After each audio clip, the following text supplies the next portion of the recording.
Bismillah ar-Rahman ar-Rahim. Allahumma salli ala Muhammadin wa ali Muhammad. Assalamu alaikum to all of you who may be tuning in to this short video. I'm just sharing some thoughts on coming into the path of Islam from a secular culture. A lot of people talk about how they came to Islam from another religion. There are quite a few videos on YouTube about people who were Christian before and then they became Muslim. And while I was born in a nominally Christian family, that is, we still had some type of Christian ethics in the family, our family was not religious, and I didn't really grow up reading the Bible.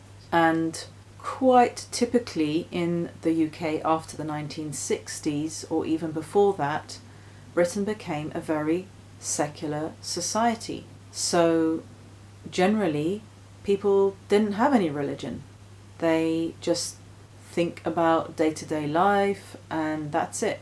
So I was going to talk about a concept that can seem to be a bit strange from a secular perspective, and I'm talking about this just with a view to people that may be discussing Islam with non-Muslims and to help Muslims to understand how secular people think about certain aspects of religion. And what I'm talking about today is the issue of talking to a creator, a deity, a god that listens when you talk.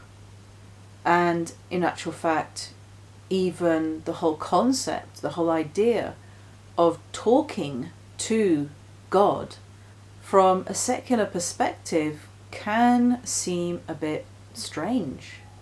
And so how do we understand that the creator of us, our creator, listens to us when we talk? In what sense does the creator listen to us? For someone who's been raised in a secular environment, it can feel a bit strange in the beginning to start to talk to the creator and pray to the creator, and also to expect some kind of interaction from the creator.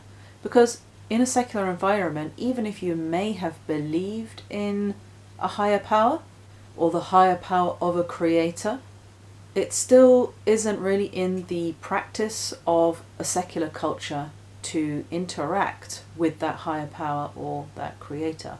Obviously, within Islam, it teaches that Allah hears but not with ears. So Islam is against anthropomorphism, the humanization of God, and that is something that even Muslims are in danger of doing, maybe unconsciously, when they think about how Allah hears their supplications and sees their actions.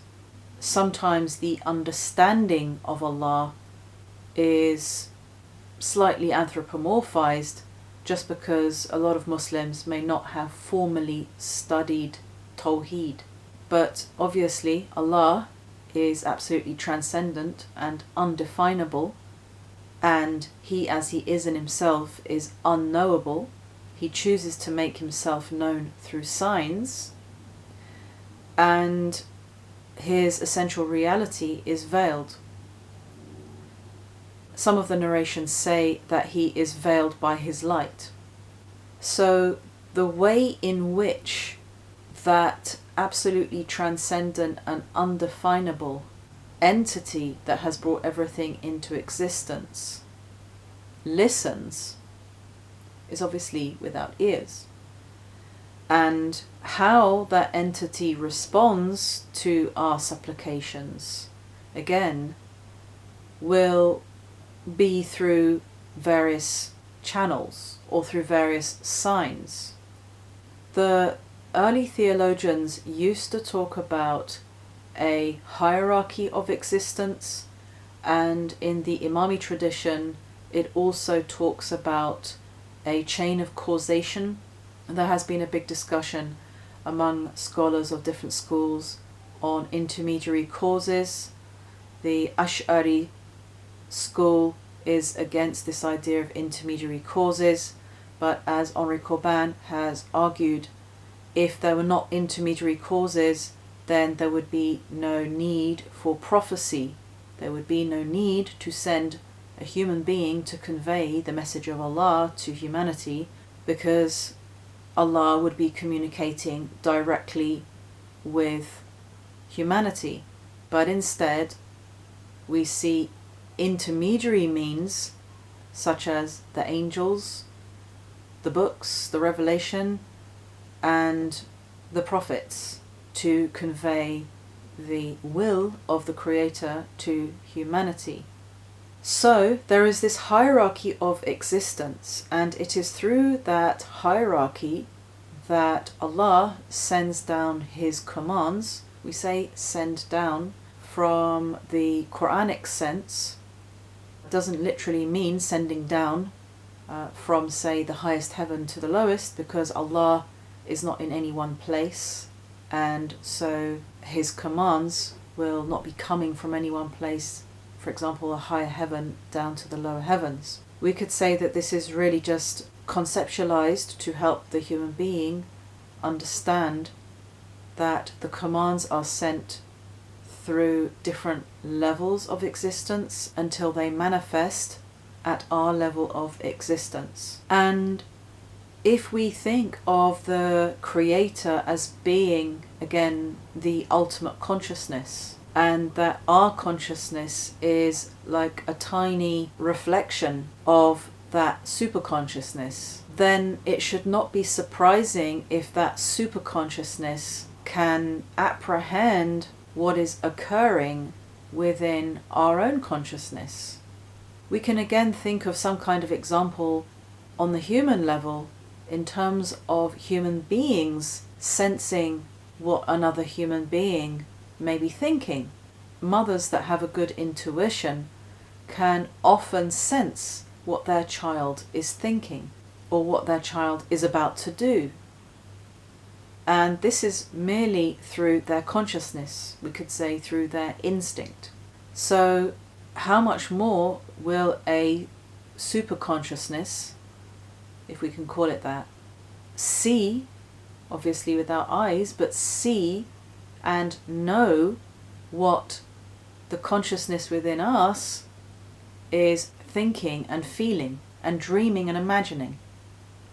And it's in this sense that when we turn our attention and intention towards that which brought us into existence, then we create a space that we can't see, obviously, but we create a space by means of which that superconsciousness can make its presence known to us. And this could be said to be Walayah. Walayah is the basis of Islam, and it is mentioned in the Quran in chapter 5, verse 55. And Walayah is the relationship, the close relationship between the Creator and the human being. It is the closest relationship that the human being will have. So in this sense, this is how we can conceptualize communicating with this Creator that we can't see, and also hope for and expect a response from that Creator as well. So thank you for listening. Assalamu alaikum wa rahmatullahi wa barakatuh.